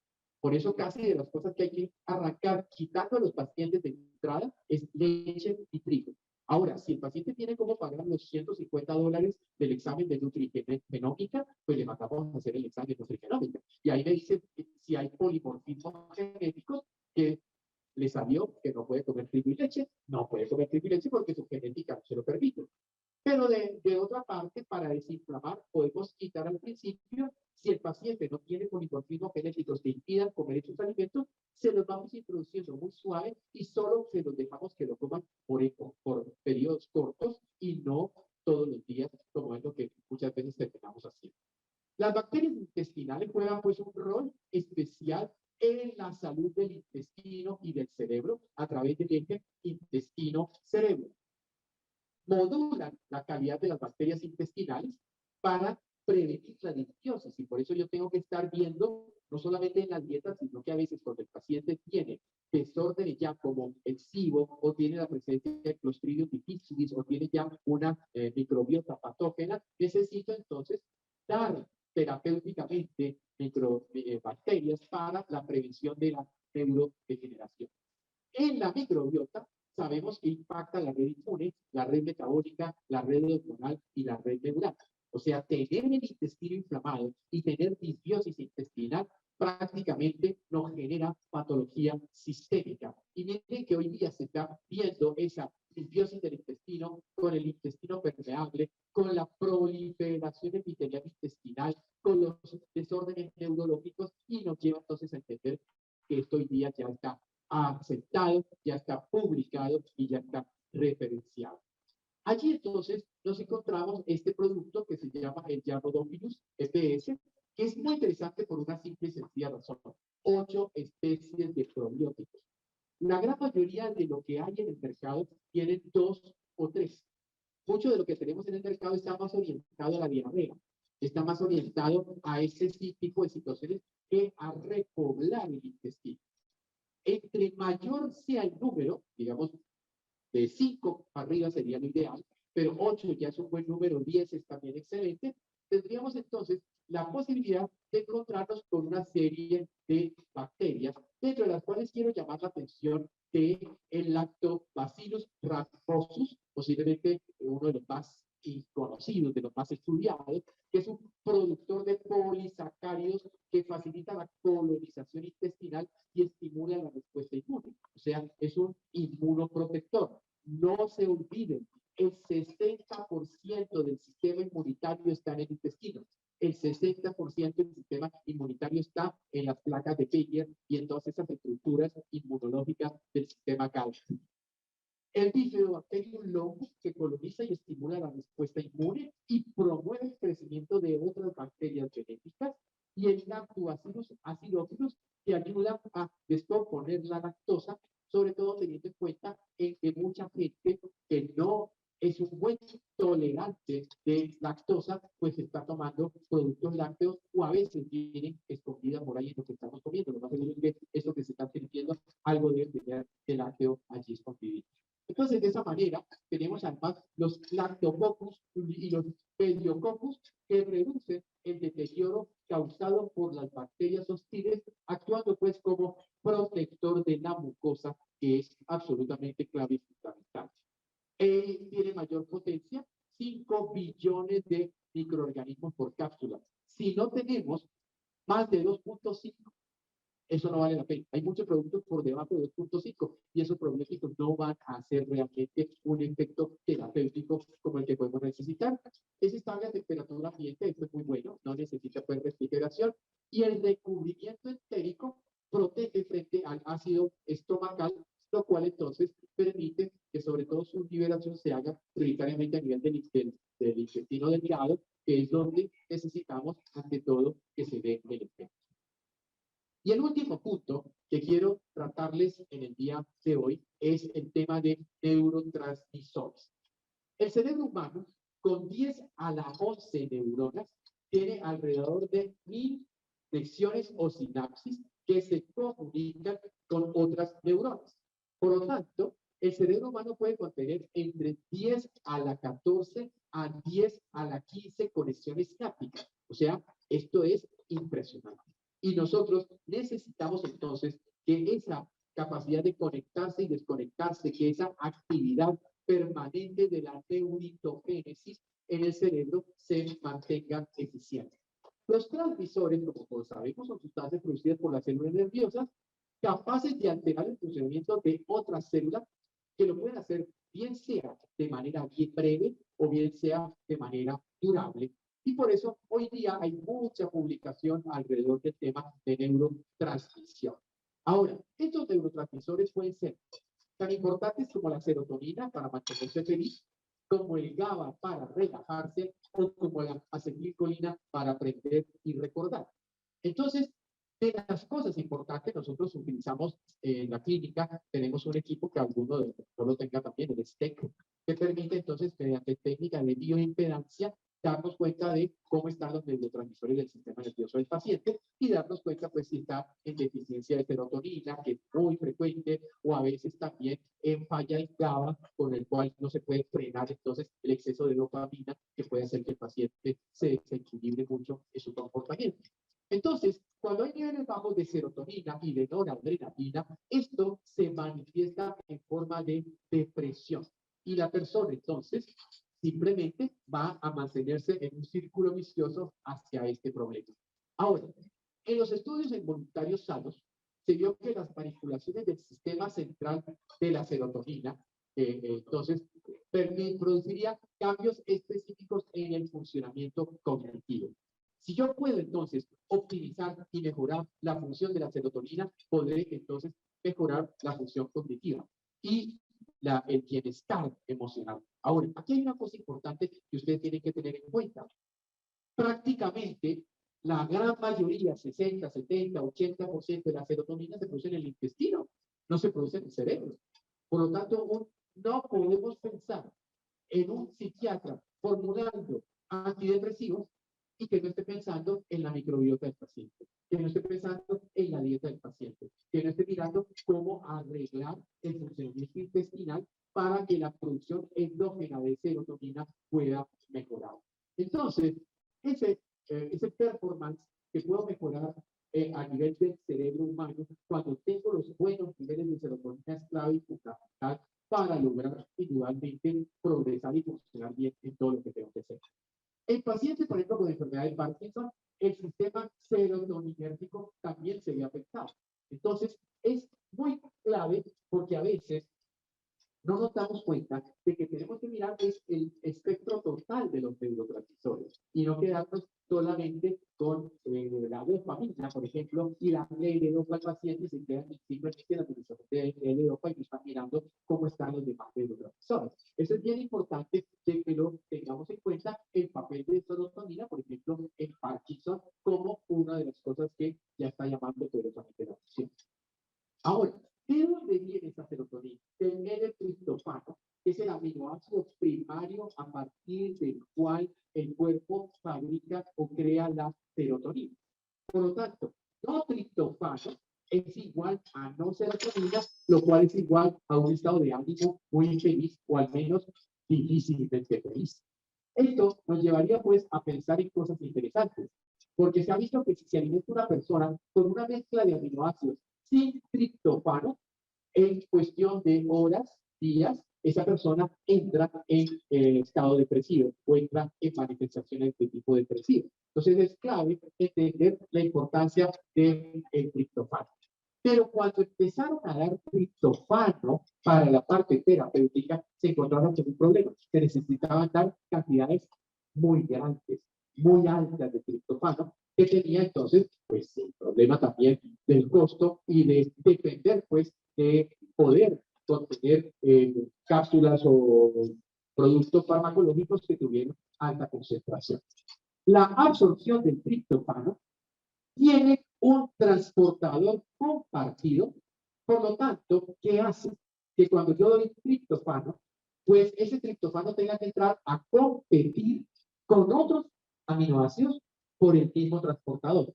Eso entonces es otra desventaja, porque hace, por eso es que necesito dar tanta cantidad, ¿no es cierto? Para lograr ganarle a los otros, simplemente porque la cantidad de triptofano que estoy dando es muy alta. Y por otra parte, el triptofano se puede incorporar a proteínas, con lo cual entonces ya no tendríamos viabilidad, ya quedaría perdido. O por otra parte, se podría mover hacia la biosíntesis de niacina y por esa razón también podría ser que mucho del triptofano que nosotros estamos consumiendo en la dieta o algo se esté derivando a otras vías sintéticas, a otras vías del sistema, no permitiendo entonces terminar en la producción adecuada de serotonina. Pero además, el bajo nivel de vitamina B6, extremadamente frecuente en nuestro entorno, interfiere la conversión correcta del triptofano hacia la serotonina. Pero esto no se queda aquí. Cuando ustedes están estresados, el cortisol aumenta la actividad de las enzimas que descomponen el triptofano, mermando de esa manera la producción de serotonina. O sea, toda persona que está pasando bajo estrés o que se encuentra constante o permanentemente bajo situaciones de estrés, se empieza a tener una caída o un bajón en la serotonina. Y eso entonces es bien importante para entender muchas de las alteraciones que pueden aparecer en pacientes en condiciones o en situaciones especiales. Ahora, la estimulación de enzimas que tienen pues la propiedad de degradar el triptofano como la indol o el atiol hacia vías de glutamato favorecería la lesión de células cerebrales. Entonces, cada que mi cerebro está inflamado, entonces mi cerebro inflamado, lleno de citoquinas proinflamatorias que se liberan por la inflamación, estimula enzimas que degradan el triptofano, lo mueven hacia glutamato y por lo tanto hay daño cerebral. Entonces hay que entender el por qué la inflamación además tiene otras vías para dañar nuestro cerebro. Así que esta triptofan 2,3-dioxigenasa, la TDO, es bien importante que la tengamos en cuenta para entender de qué manera se está produciendo por la inflamación daños a nivel del cerebro. Pero además viene pues la belleza de lo que a la gente le gusta comer. Y no se produce suficiente serotonina, entre otras, porque haya demasiado azúcar y no haya suficiente proteína. Entonces, una dieta clásica cargada de carbohidratos, donde la dominancia dietética del paciente sean los carbohidratos sobre proteínas y grasas, ya estará generando un estado de deficiencia de serotonina mayor. Por eso estos pacientes los movemos hacia una dieta paleoketo, o sea, una dieta rica en proteína, rica en grasa y baja en carbohidratos para ayudar a contrarrestar este problema que es típico dentro de estos pacientes y que nos hace entender que el consumo a largo plazo de dieta rica en azúcar merman entonces indudablemente la función de los receptores de serotonina a nivel del cerebro. Los desequilibrios en azúcar de la sangre, cuando tengo resistencia a la insulina, cuando tengo prediabetes, por comer una dieta de alimentos procesados con alto contenido contenido de azúcar agota la serotonina después de un pico corto provocando cambios de humor. Entonces, hay que entender, bueno, muchos de ustedes han visto lo que ocurre en los niños, ¿no? Los niños llegan al cumpleaños del amiguito, todos llegan bien vestiditos, con el regalito, todos perfectos. Entonces empiezan a dar dulces, helados, etc. A las 2 o 3 horas son unos salvajes. Están a punto de destruir la casa donde están, ¿no es cierto? ¿Por qué? Porque precisamente se ha aumentado el glutamato, porque precisamente se ha aumentado los neurotransmisores excitadores y se han disminuido los inhibidores y los de equilibrio como el de la serotonina. Así que no hay suficiente serotonina por muchas razones. Y también, indudablemente, aquí estaría porque no haya suficiente triptofano, que puede ser o estar asociado a una predisposición genética. Esto es un polimorfismo que podemos en los exámenes de genética encontrarlo y evaluarlo. Pero además, viene otro punto importante y es la relación con la falta de sueño, que afecta a la salud en general, obesidad, diabetes, cardiopatía, inflamación crónica, baja inmunidad, todos estos. Miren cómo todo se va intercalando. O sea, tiene que ver con la inflamación, también tiene que ver con la disbiosis, también tiene que ver con la alteración de los neurotransmisores. El sueño restaurador ayuda a consolidar los recuerdos, puesto que las piezas de información que se integran y se transfieren aquí a nivel central, evidentemente, van a permitir la consolidación de la memoria y de los recuerdos y de los pensamientos. Ahora, hay otra cosa en el cerebro que no se conocía y que relativamente tiene unos 2 décadas máximo, que es el sistema linfático. El sistema linfático es el sistema linfático del cerebro. Y este juega un papel clave frente a las células gliales, permitiendo la descomposición de los desechos que estén en el cerebro y la limpieza del beta amiloide, con lo cual estaríamos entonces haciendo una reposición. Personas que no duermen, personas que duermen mal, son personas que no tienen una buena depuración, una buena desintoxicación, una buena limpieza de su cerebro, y eso es un punto absolutamente crítico.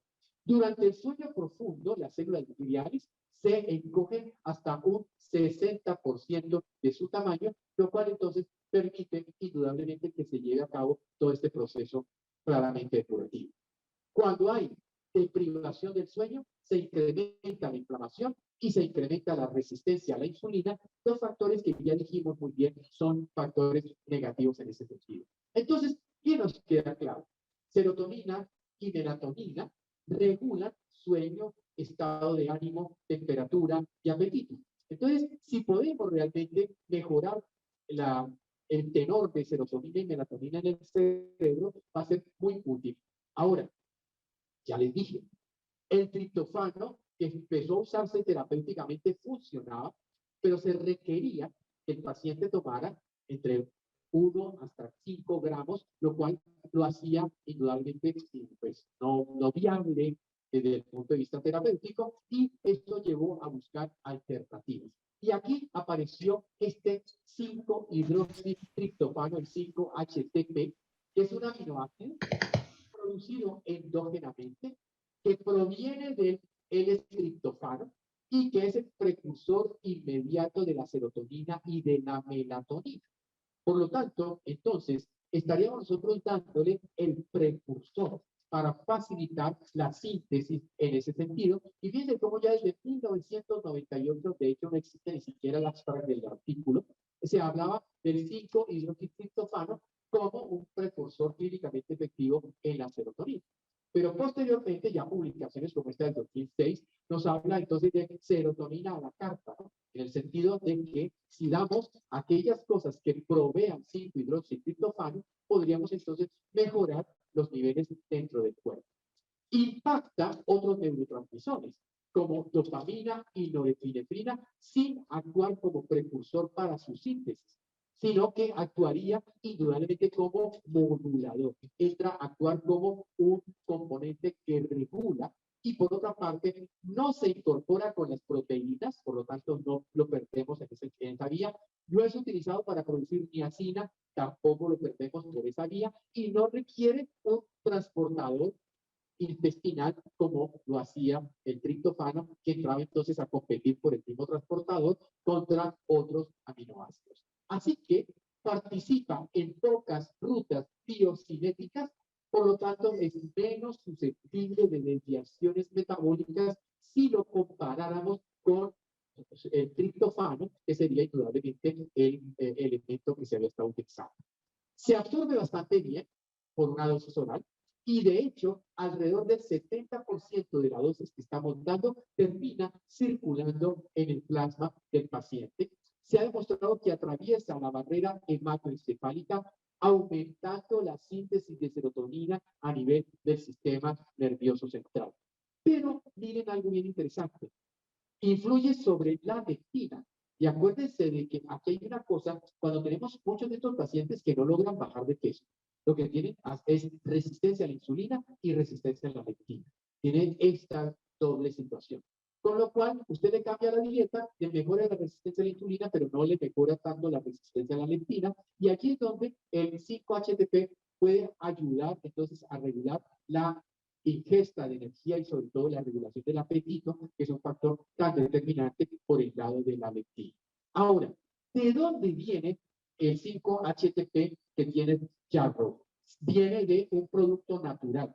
Se llama, con las semillas de la Grifonia simplicifolia, en la variedad Pine, que es una planta de la familia de las fabáceas, que tiene muy altos niveles de 5-hidroxitriptofano, entre el 6 al 20% del peso húmedo es 5-hidroxitriptofano ready to use y por lo tanto esto lo hace indudablemente de muy buena posibilidad. Aquí podemos tener varias posibilidades, es tomarlo en la mañana cuando queremos sobre todo regular los desórdenes más asociados a el comportamiento y tomarlo por la tarde o hacia la noche cuando queremos mejorar los desórdenes asociados al sueño. Si quiero mejorar el sueño, lo puedo dar más en la tarde o en la noche. Si quiero mejorar el bienestar durante el día, lo doy más en la mañana. O a veces, cuando tengo pacientes, tengo ahora una paciente en la cual le estoy dando mañana y tarde. Porque tengo que en el día que ella va al banco y tiene muchas cosas, entonces necesito que ella esté en esos entornos súper tensos de la banca y la bolsa, estar allí, pero también en la noche para que duerma bien porque tiene problemas de insomnio y no le ha funcionado bien muchos tratamientos que le han hecho. Entonces, ese es el punto importante que quería presentar. Bueno, esto ha sido el tema de hoy, darnos cuenta de cómo el cerebro necesita muchas cosas. El cerebro necesita, ante todo, que no esté inflamado y por eso el omega 3 nos va a ayudar porque vieron que lo que hace es equilibrar los elementos proinflamatorios y los elementos antiinflamatorios, además de favorecer la acción de poder controlar y poder manejar la posibilidad de resolución, de resolver. Y eso se llaman las neuroprotectinas. Las neuroprotectinas son moléculas de resolución producidas por el glucosa hexanoic acid, o sea, el DHA. Y allí eso nos da una importancia. Por el otro lado, no puede haber un cerebro sano si no hay un intestino sano, lo cual implica cambios en la dieta y lo cual implica la reposición en el lado de lo que sería entonces la parte digestiva y la cambios de la dieta. Y finalmente, si ya tenemos desbalance en los neurotransmisores, pues pensar en el producto natural completamente, que es el 5-hidroxitriptofano, por venir de esta planta, que contiene la molécula tal cual. Lo único que se hace es, y esto es una garantía, eso ha pasado por espectrometría de capa fina, con lo cual entonces lo han metido para poder ver que tenga todos los picos y que realmente la cantidad que nos están ofreciendo en el producto sea lo que dice aquí, o sea, los miligramos que nos estamos entonces nosotros tomando o mandándoselo a los pacientes. Antes de despedirme, quería mostrarles dos cosas. Si ustedes entran a doctorarturovirne.com, esta es la página web, allí van a encontrar el diplomado de neurodegeneración. Lo tenemos con la Universidad Javeriana. En este momento ya vamos en el módulo 7, ya hay más de 30 horas de clase y todavía pues vamos apenas en la mitad. Este para quien quiera meterle mala buena a todo este cuento del cerebro. Y la otra cosa es la certificación por ozonoterapia, avalada por la universidad también, para precisamente el tema de ozono, que es otro de los temas pues, que podríamos contar muchas cosas, pero que aquí pues ya está este aval por ser una certificación, entonces pues permite que ustedes puedan en sus consultorios practicarlo y ponerlo en cuenta. Ese lo encuentran en hit.live, hit.live, ahí está la certificación en ozonoterapia, para los que quieran pues, conocer un poco de esta temática.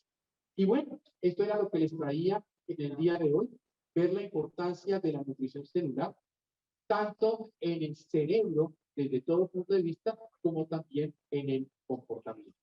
Si hubiera preguntas, comentarios, lo que sea, tomates, lo que sea, pues entonces estamos abiertos a eso.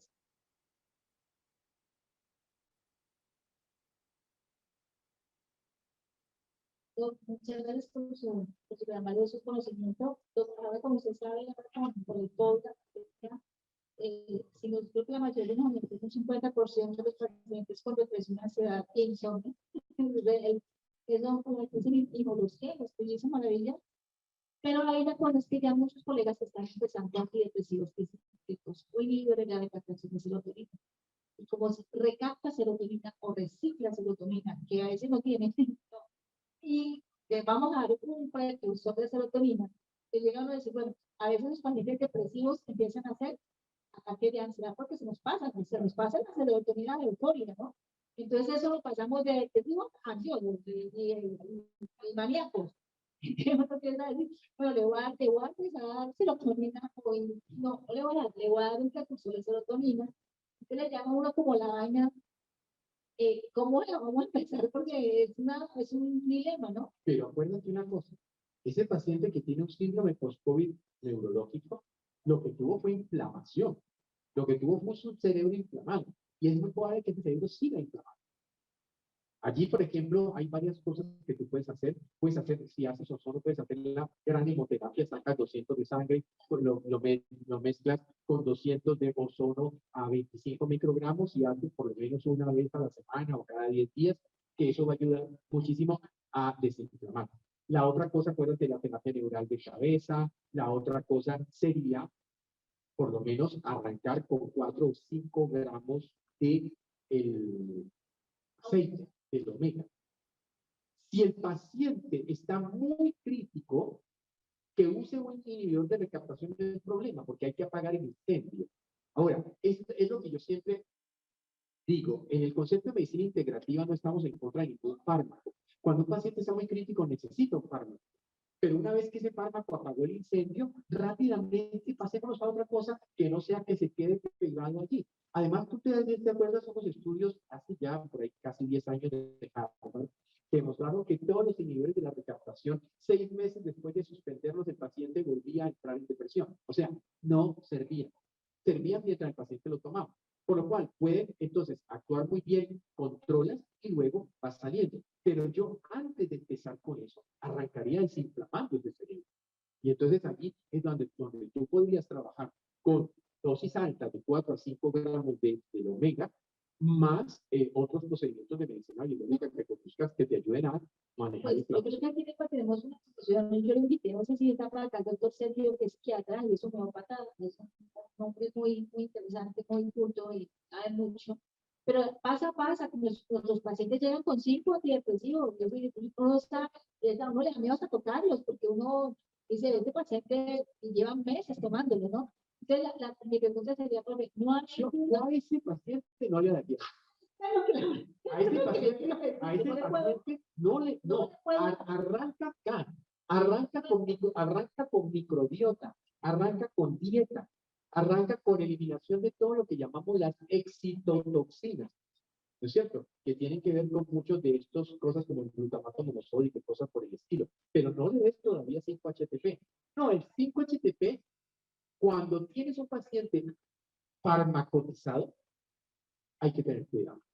Allí sí, te lo acepto que hay que tener cuidado porque te puedes, o sea, estás en la abuelita en el tejado, ¿no? Estás en el borde del line de que se pueda producir un efecto indeseable en ese sentido. ¿Tú tenías una pregunta? Hola, doctor, buenas noches. No, gracias por esa maravillosa conferencia. Bueno, yo tenía dos inquietudes puntuales. La primera es que en el ideal de la dieta cetogénica se habla que la proporción debe ser alta en grasas de buena fuente, que debe ser un contenido proteico moderado y bajo en carbohidratos. Pero he leído y escuchado que si uno no cuida esa proporción de proteína, uno puede estimular fuentes metabólicas y causar que nos vayamos por la vía del glucógeno y aumentar pues, esa cantidad de carbohidratos. Entonces, ¿qué tan cierto es eso? Que si uno abusa de la dieta hiperproteica, pues no estamos teniendo los beneficios adecuados de la dieta cetogénica. Bueno, esa me gusta mucho lo que has dicho. Uno, nosotros manejamos una dieta cetogénica con montañas de sal, con montañas de vegetales, con lo cual yo le estoy dando carbohidratos de baja carga glicémica, pero le estoy dando carbohidratos. Entonces, a ese paciente que lo tenemos comiendo, ahora nosotros hacemos dieta cetogénica con control de el paciente por la mañana debe tomarse la muestra de sangre para estar seguro que está en cetosis, ¿no? Porque si no estoy en cetosis, o sea, que no me está marcando entre 1.5 a 3, pues entonces el cuerpo no me sirve, no estoy logrando el objetivo. Otra cosa, no más de 5 o 6 semanas. O sea, 4 semanas es lo que ponemos de base y según los cambios clínicos y según lo que vayamos viendo, qué tan fácil es la cetosis, etcétera, lo vamos moviendo ya hacia aumentar el contenido de proteína, bajando el contenido de grasa. Pero todo el tiempo el paciente lo tenemos comiendo gran cantidad de vegetales, gran cantidad de ensaladas, de hojas, de todas las cosas que son los carbohidratos de baja carga glicémica. Porque realmente el problema del ser humano ha sido los carbohidratos de alta carga glicémica, que son indudablemente pues, panes, tortas, galletas, cereales, todo este tipo de cosas, que lo que hacen es producir picos de insulina al producir picos de hiperglicemia, ¿cierto? Entonces, allí es el punto, porque es que tú te encuentras con muchas de las dietas cetogénicas que tú ves por ahí en la ciudad. De hecho, ¿te acuerdas de ese cardiólogo de Nueva York, Atkins? La dieta de Atkins es la primera dieta cetogénica que surgió en la historia. Y era una dieta que se tiraba el páncreas de cualquiera, porque eso era punta de chicharrón y de grasa y de cerdo y punto de cosas que era una dieta catastrófica. Hoy día hacemos una dieta de grasas de buena fuente, como dices tú, pero con una importante cantidad, muy grande cantidad de carbohidratos a partir de vegetales de hoja. Y entonces de esa manera está manteniendo, porque una dieta keto, demasiado keto, te pone la flora, la microbiota te la pone y el paciente se pone estreñido. Entonces hay que meterle mucho fibra en forma de vegetales. Gracias. La otra inquietud que tenía es que, bueno, uno es muy juicioso con el tema de consumir bajo carbohidratos, más proteínas, más grasas de buena fuente. Pero si uno no cuida como de una forma, digamos, juiciosa la fuente de proteína animal, como cuidar de dónde viene el pollo, de dónde viene la vaca, cómo fue alimentada, entonces lo que tenemos es que, bueno, tú estás consumiendo mucha proteína, pero si no cuidas esa fuente, ¿qué tan cierto es que igual tú estás causando, si no es como la vaca de pastura, el pollo, que estás cogiendo más inflamación dentro de las bacterias, porque lo que usted decía, como lo alimentan, también causa mayor inflamación en nuestras arterias. Eso sí es cierto y por eso, digamos, una de las cosas que intentamos mucho es dónde el paciente puede realmente comprar. Digamos, nosotros de la clínica hacia la diagonal arriba hay un Adimam que tiene un supermercado y allí todo es vegetal, todo es huevos de gallina mierdera, de pollo orgánico, pavo orgánico, o sea, entonces ahí uno puede decirle al paciente, vea, váyase ya a la diagonal a ese sitio que allí lo que venden es bueno. Entonces es también estimular o buscar la manera, miren, ¿qué pasó? La primera vez que yo fui a Londres hace muchos años y al frente del Royal London Homeopathic Hospital había un McDonald's, pues, y decía Vegetarian Burger. Y entonces yo me entré a preguntarle al tipo, bueno, ¿cómo es que Vegetarian Burger? ¿De qué está hecho eso? Está hecho de arvejas y de puras leguminosas. Entonces yo le preguntaba por qué. Me decía, mire, porque si nosotros aquí en Inglaterra no hubiéramos hecho esto, no vendríamos. Porque aquí la gente tiene mucho interés. Entonces a McDonald's le tocó crear unas cosas como las hamburguesas vegetarianas. Entonces fíjate que es cuestión de que si nosotros creamos los entornos, y te aseguro que si aquí ocurriera de que todos los pacientes de ustedes empiezan a ir a un sitio, vean que quiero arroz integral, vean que quiero leche de almendra, pues hombre, la gente empieza a ofrecer eso. Y habría muchos dueños de lugares que estarían interesados en tener a disposición de la gente eso cuando la gente lo compra. Entonces es cuestión de empujar a la sociedad hacia ser más verdes, ¿no?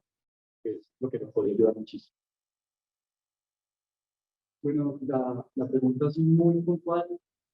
¿Qué opina usted de las estatinas? Porque hay muchísimos pacientes que están tomando eso. Y yo me he encontrado en la práctica incluso pacientes que les mandan estatinas porque tienen el HDL alto. Entonces, ¿cuál es su opinión ahí y la relación que pueda tener con la buena funcionalidad del cerebro y el metabolismo de la carne? Tengo aquí la última publicación de JAMA de la semana pasada sobre un metaanálisis de metaanálisis que dice que las estatinas no sirven para nada. O sea, es publicado en Journal de la American Medical Association. Te lo voy a mandar para que se los haga llegar a la gente. La última publicación de JAMA diciendo el metaanálisis de metaanálisis demuestra que las estatinas realmente no ofrecen el beneficio que supuestamente, de hecho, la entrada del artículo es fuerte, porque la entrada del artículo es una crítica a la comunidad médica que ha estado llevando a los pacientes a consumir un producto que no ejercía los beneficios que se supone que debería ejercer, lo cual haría pensar que hubo demasiadas presiones de la Big Pharma hacia promover un producto que al final de cuentas no servía. O sea que te voy a mandar el artículo para que lo hagas llegar porque sí es interesante eso.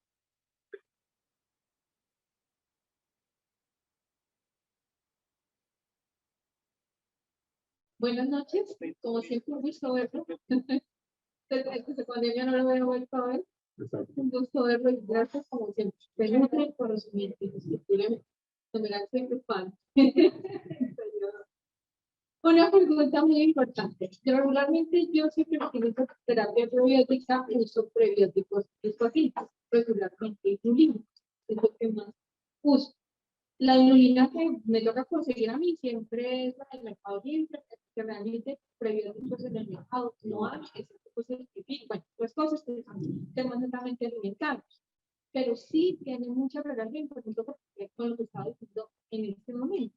Entonces, mi pregunta puntual es, ¿en qué momento, teniendo en cuenta que uno vigila los patrones dietarios para poder optimizar los resultados, en qué momento usted recomienda usar los prebióticos, puntualmente en el medio?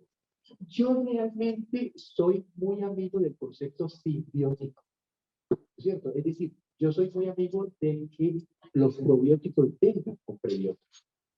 Ahora, si el producto que estamos consiguiendo no trae prebióticos, entonces trataríamos de apoyarnos en la dieta, ¿no es cierto? Pero lo mejor es buscar simbióticos, es decir, los productos que ya te traen fructofos, el fruto oligosacárido, inulina, es decir, que ya vienen asociados. No, no tendría como un dato exacto para contestarte. ¿Tú tendrías?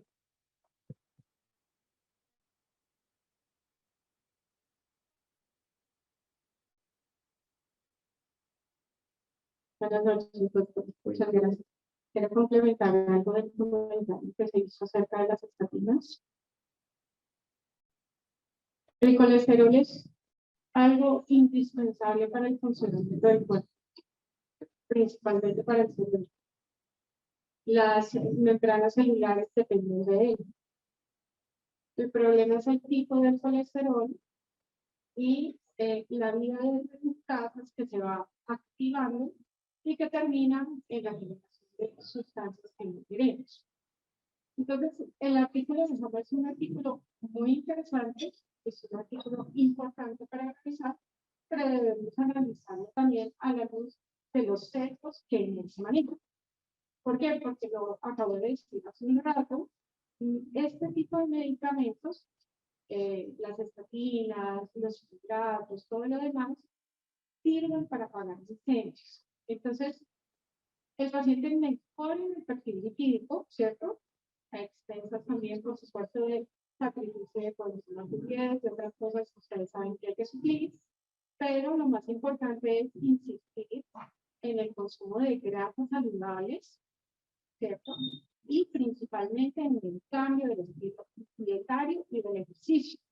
Recuerden, por favor, que el BDNF, el factor neurotrófico derivado del cerebro, solamente se produce durante el ejercicio. Entonces, por eso se incentiva también al paciente con disciplina a hacer ejercicio, no es solamente la flexión vital. Ustedes pueden darle 4 cucharadas de fish oil, 4 gramos diarios al paciente, y eso va a mejorar muchísimas cosas, pero igual que con las estatinas, el día que el paciente suspenda el aceite y no hace el ejercicio y no ha hecho los cambios dietarios, pues este paciente va a retornar a la misma disciplina. Claro, eso que has dicho tú es absolutamente válido y ese es el pensamiento de la medicina integrativa. Entonces, ese es el verdadero pensamiento integrativo donde, digamos, cuando yo hago una fórmula para mi paciente, la fórmula que nosotros tenemos la tenemos dividida por fases. Entonces, la primera fase, la primera parte de la fórmula se llama cambios en el estilo de vida. Y allí le colocamos al paciente de acuerdo pues a la anamnesis, a lo que tenemos, las indicaciones. La primera es, por ejemplo, la parte de ejercicio. Y yo muchas veces le digo a los pacientes, mire, quedo contento con que me camine 1 hora al día. Empiece por ahí. Porque a veces la gente hay gente que rechaza el ejercicio, ¿no es cierto? Entonces empezamos a caminar. Ustedes saben que el solo hecho de caminar es una de las cosas que mejor aumenta a nivel de la actividad muscular la sensibilización a la insulina, ¿no es cierto? Y por lo tanto contrarrestar la resistencia a la insulina. Entonces, simplemente yo empiezo por llevar al paciente a caminar y la otra cosa que les promuevo mucho es el uso de las bandas esperaban para lograr mejorar la masa muscular que indudablemente necesito que me vayan cambiando músculo por grasa y que me vayan el índice de masa corporal y el índice de masa grasa vaya estabilizándose y normalizando. Entonces, lo primero que hacemos es esa parte. La segunda parte que pongo y que también es que hace la gran mayoría de mis pacientes está relacionada con la rata de variabilidad cardíaca. Ustedes saben que la rata de variabilidad cardíaca juega un papel fundamental en el equilibrio simpático-parasimpático.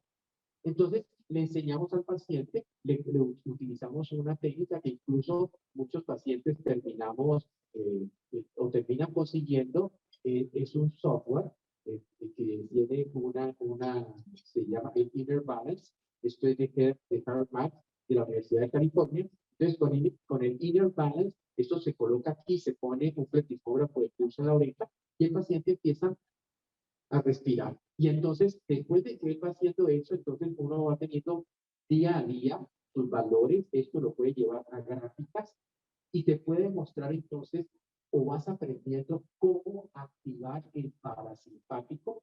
Y la otra cosa que trabajo mucho con ellos es cómo optimizar el tono vagal. Y les enseñamos técnicas digamos, de sonidos tipo mantras o cosas de esas para activar el vago, que es absolutamente clave, activar el parasimpático. Entonces, esa es la segunda cosa. A todos los pacientes los pongo a respirar.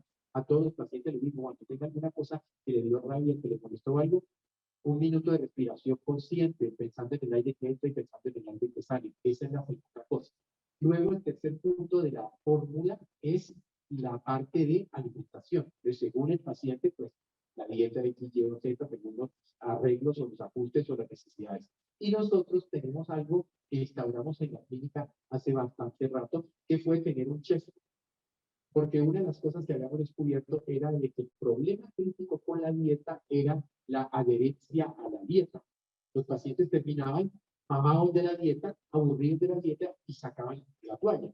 Entonces, El chef, ¿qué es lo que hace? En la primera reunión con el paciente, a usted cómo le gusta la comida, cuáles son sus sabores preferidos, vea, ve cuál es tu lúdica, cuál es tu lúdica dietética, para luego crearte la dieta, la que sea, en base a tu gusto, para que entonces tú realmente goces comiendo esos alimentos. Entonces, hacemos todo el trabajo de la dieta con el acompañamiento del chef, que incluso, pues ahora ya no puede volver a hacer antes de 2 años, lo teníamos que hacer por online, pero incluso va a la casa del paciente y enseña a preparar los alimentos y les abre la piel, y dice esto es basura, y les hace todo el cambio de qué es la comida buena que hay que tener, etcétera, etcétera.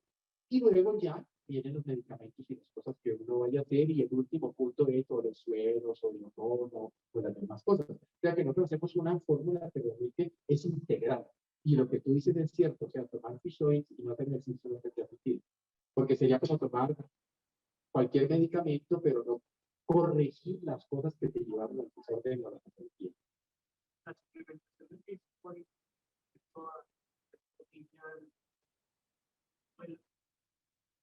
Es decir, hay discusiones, pero yo pienso que uno comerlo con los alimentos, y si lo que yo quiero es mejorar mucho de la función neural, lo tomaría en la noche. Porque acuérdate que durante el sueño se producen muchas cosas en el cerebro, entonces que en ese momento mis niveles plasmáticos estén bien. Ahora, si yo tengo un paciente malo, le tengo que dar al desayuno, al almuerzo y a la cena, pero si no, se lo doy en la noche, en la cena de la noche. Doctor, hay un punto que no me quedó claro. Usted habló del cambio del cazador, del que anda al agricultor. Dice que disminuye el volumen cerebral. Y la discusión que da es que el agricultor tiene menos estímulos. Si bien es cierto que el deporte es más sedentario, yo creo que es más elaborado la agricultura que el cazador que va y caza una cosa básica. Y el agricultor tiene más estímulo, tiene que hacer más elaboración de su trabajo, porque se considera que eso es regresivo. Básicamente porque la agricultura nos llevó a ser cereal dependientes. O sea, tan así somos que la oración dice el pan nuestro de cada día, ¿no? Dándole hoy. O sea, nos volvimos como sociedad humana, nos volvimos dependientes de los cereales. Y se perdió mucha diversidad de otras cosas, lo cual llevó a una cosa que se llama inflexibilidad metabólica. Por eso, digamos, cuando tú empiezas a meter la grasa de la dieta, uno de los efectos que se produce, ahí tengo las diapositivas, todo, o sea, sería para que algún día habláramos de ese tema, que es el tema del ayuno terapéutico, de la importancia de lo que implica el ayuno para la autofagia y para muchos de esos fenómenos, es pasarnos de la inflexibilidad metabólica a la flexibilidad metabólica. No obstante, acuérdate cómo después yo digo que una vez que el paciente lo hemos equilibrado, hay que hacerlo comer de todo, que vaya comiendo de todo, siempre manteniendo una proporción en la cual azúcares y carbohidratos no sean tan excesivos como son para la sociedad. Sobre todo porque tenemos tal vez el problema más grande. Hoy día no estamos comiendo sacarosa. Hoy día estamos comiendo el maíz rico en fructosas, el jarabe de maíz rico en fructosas, que es lo que viene en todo lo comercial. Porque es mucho más barato eso que el azúcar refinada, la sacarosa normal. Entonces, el problema del agricultor fue habernos vuelto dependientes de los carbohidratos o de los cereales como la base de la dieta, teniendo en cuenta que el cereal tiene un grave problema y es los antinutrientes.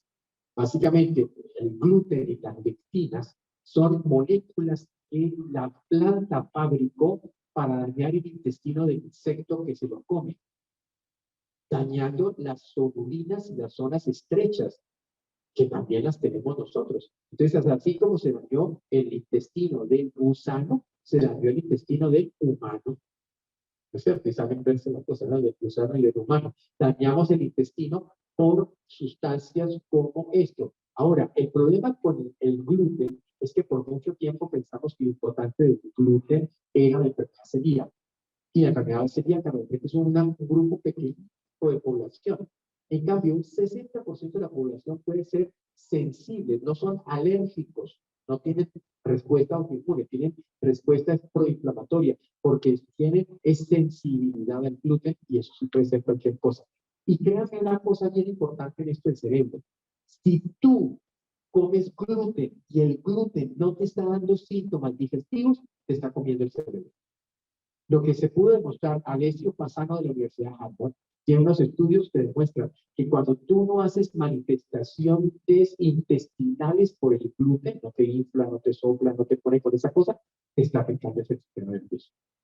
Entonces, ese es un punto muy importante porque entonces, mucha gente, tú le quitas el gluten y el dolor de cabeza, el fog, esa nube, el cerebro, la dificultad en la concentración, la merma en la memoria, empiezan a mejorar.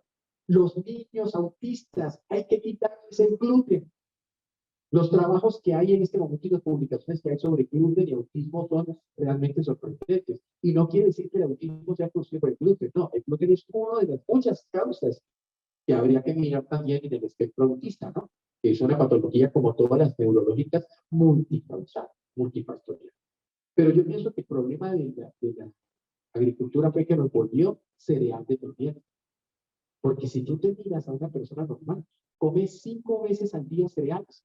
El pan al desayuno, el de la entredía, al almuerzo. O sea, ¿cuánta cereal la gente come? Y además come pan Bimbo, por eso nomás ya lo decimos todo, ¿no? Comiendo pan Bimbo al día. Y la mermelada que le untan, ni siquiera es mermelada de fruta. Es cualquier lectina pintada con colorante y con saborizante. Entonces, eso es lo que nos está matando la comida chatarra. O la comida fashion, como le llaman ahora, ¿no? Parece comida, pero no es. La única naranja que tiene el jugo es la foto del tarro, porque lo demás es colorado. Entonces, allí es donde estamos en el punto crítico.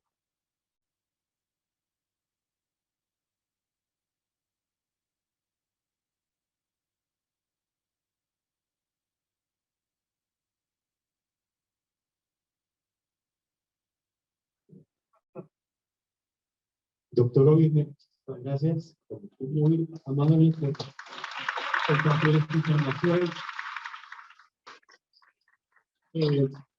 Quiero hacer unas recomendaciones importantes. Con el producto Fish Oil, y estábamos tocando ese tema, escuché pues en las preguntas la importancia de la fuente, ¿no? ¿De dónde proviene este omega 3? Entonces, para que todos sepamos, es un omega 3 que viene de los peces azules. Y este producto es fabricado en Noruega, es importado y ya pronto lo conocen, tiene presentación en vivo. Una cucharada, que son 5 ml, contienen 1600 miligramos. Es decir, con una cucharada es equivalente a 10 o 12 cápsulas de otros omegas de no muy buena calidad. Cuando hablamos de calidad, es importante que busquemos este certificado de IPOS.